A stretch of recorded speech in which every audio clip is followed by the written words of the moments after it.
Hello friends, പുതിയൊരു വീഡിയോയിലേക്ക് സ്വാഗതം. ഇപ്പോൾ കുഞ്ഞുമത്തിയുടെ സീസണാണല്ലേ.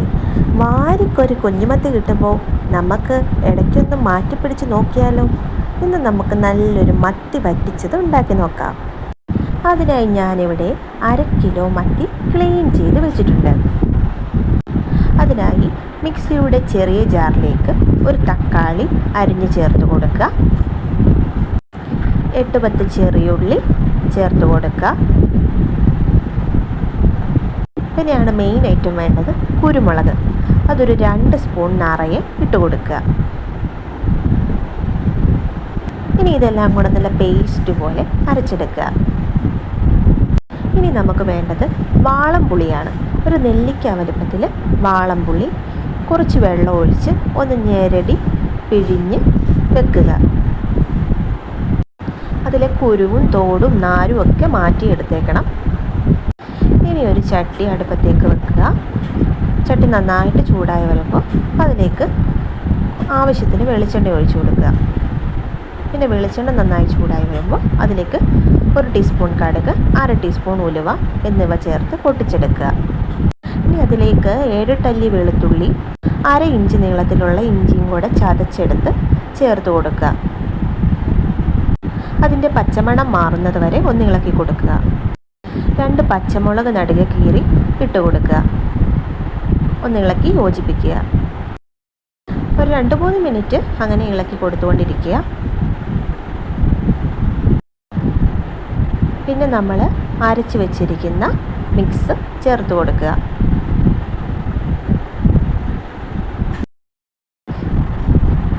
അതിൻ്റെ ഒരു പച്ചമണം മാറുന്നത് വരെ നന്നായി ഇളക്കി കൊടുത്തുകൊണ്ടേ ഇരിക്കുക.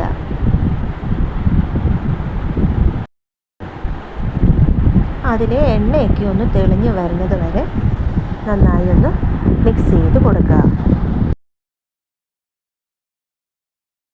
ഇനി അതിലേക്ക് 1/4 ടീസ്പൂൺ മഞ്ഞൾപ്പൊടി ചേർത്ത് കൊടുക്കുക.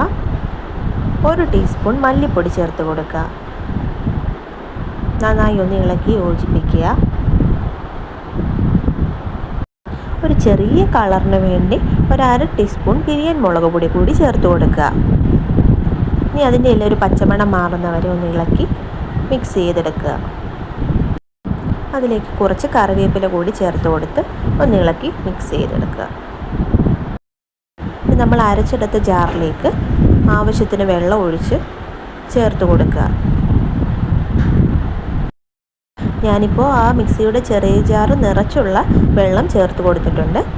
നമ്മുടെ ഒരു ആവശ്യാനുസരണം ചേർത്ത് കൊടുക്കുക. എന്നിട്ട് നന്നായിട്ടൊന്ന് മിക്സ് ചെയ്തെടുക്കുക. തിളയ്ക്കാറായി വരുമ്പോൾ അതിലേക്ക് നമ്മുടെ പുളിവെള്ളം ചേർത്ത് കൊടുക്കുക. കുറച്ച് ഉപ്പ് കൂടി ചേർത്ത് കൊടുക്കുക. ആദ്യം കുറച്ച് പുളിവെള്ളം ചേർത്ത് കൊടുക്കുക. നന്നായി തിളച്ച് വരുമ്പോഴത്തേക്കും അതിൻ്റെ ഉപ്പും പുളിയും ഒന്ന് നോക്കിയിട്ട് വീണ്ടും ആവശ്യമെങ്കിൽ കൂടുതൽ ചേർത്ത് കൊടുക്കുക. നന്നായി തിളച്ച് വരുന്നത് വരെ വെയിറ്റ് ചെയ്യുക. നന്നായിട്ടൊന്ന് വെട്ടി തിളച്ച് വരുമ്പോൾ അതിലേക്ക് നമ്മുടെ മത്തിയെല്ലാം ഒന്ന് ചേർത്ത് കൊടുക്കുക.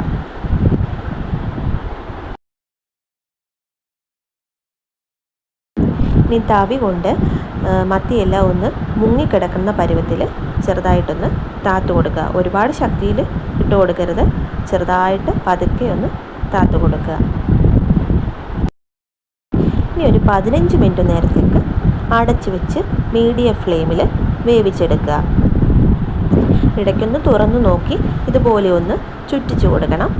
തവിയിട്ട് ഇളക്കരുത്, മത്തിയെല്ലാം ഉടഞ്ഞു പോകും. അതുകൊണ്ട് ഇങ്ങനെ ഒന്ന് ചുറ്റിച്ചു കൊടുക്കുക. ഇപ്പോൾ ഉപ്പും പുളിയൊക്കെ ഒന്ന് നോക്കിയിട്ട് ഏതാണ് കുറവെന്ന് വെച്ചാൽ ചേർത്ത് കൊടുക്കുക. ഇപ്പോൾ ഞാൻ നോക്കിയപ്പോൾ എനിക്കിച്ചിരി ഉപ്പ് കുറവായിട്ട് തോന്നി. അതുകൊണ്ട് ഞാൻ കുറച്ച് ഉപ്പ് കൂടി ചേർത്ത് കൊടുത്തിട്ടുണ്ട്. എന്നിട്ട് ഒന്നുകൂടി ഒന്ന് ചുറ്റിച്ചു കൊടുക്കുക. മുകളിലേക്ക് കുറച്ച് കറിവേപ്പിലയും കൂടി ഇട്ട് കൊടുത്തിട്ട് മൂടി വെച്ച് ഒരു 10 മിനിറ്റ് കൂടി വേവിച്ചെടുക്കുക. 10 മിനിറ്റ് കൂടി വേവിച്ചിട്ട് തുറന്ന് നോക്കുക. കറി എത്രത്തോളം പറ്റണമെന്നുള്ളത് നിങ്ങളുടെ ആവശ്യത്തിനനുസരിച്ച് ചെയ്തെടുക്കുക. ഞാൻ മൊത്തം ഒരു 20 മിനിറ്റ് മീഡിയം ഫ്ലെയിമിൽ അടച്ചു വെച്ച് കുക്ക് ചെയ്തെടുത്തിട്ടുണ്ട്. അതിൻ്റെ മുകളിലേക്ക് കുറച്ച് പച്ച വെളിച്ചെണ്ണ കൂടി ഒഴിച്ചു കൊടുക്കുക. എന്നിട്ട് ഒന്നും കൂടി ഒന്ന് ചുറ്റിച്ച് വെക്കുക. ഞാൻ ഈ ഒരു പരുവമായപ്പോൾ തന്നെ ഫ്ലെയിം ഓഫ് ചെയ്തിട്ടുണ്ട്. നിങ്ങൾക്ക് കൂടുതൽ പറ്റണമെന്നുണ്ടെങ്കിൽ കുറച്ച് നേരം കൂടി പറ്റിച്ചെടുത്താൽ മതിയാകും. ചട്ടിയുടെ ചൂടുകൊണ്ട് തന്നെ തിള നിൽക്കില്ല, വീണ്ടും കുറച്ച് നേരം കൂടെ തിളച്ചുകൊണ്ടിരിക്കും. അപ്പോൾ വീണ്ടും കറി ഒന്നും കൂടെ പറ്റി വരും. ഈ കറി പൊറോട്ടയുടെ കൂടെയും അപ്പത്തിൻ്റെ കൂടെയും ചോറിൻ്റെ കൂടെയും അങ്ങനെ നമുക്ക് എന്തിൻ്റെ കൂടെ വേണമെങ്കിലും കൂട്ടാൻ പറ്റുന്ന ഒരു മത്തിക്കറിയാണ്. എല്ലാവരും ഒന്ന് ചെയ്ത് നോക്കണം. നല്ല ടേസ്റ്റാണ്, ഒരു പ്രത്യേക ടേസ്റ്റാണ്. ആ കുരുമുളകൊക്കെ ഇട്ട് വെക്കുമ്പോഴത്തേക്കും മത്തിക്ക് നല്ലൊരു ടേസ്റ്റാണ്. ഒന്നുണ്ടാക്കി നോക്കിയിട്ട് എല്ലാവരും ഒന്ന് കമൻറ്റ് ചെയ്തേക്കണം കേട്ടോ. ആദ്യമായി എൻ്റെ ചാനൽ കാണുന്നവരുണ്ടെങ്കിൽ ഒന്ന് സബ്സ്ക്രൈബ് ചെയ്യാനും ലൈക്ക് ചെയ്യാനും ഷെയർ ചെയ്യാനും മറക്കരുതേ.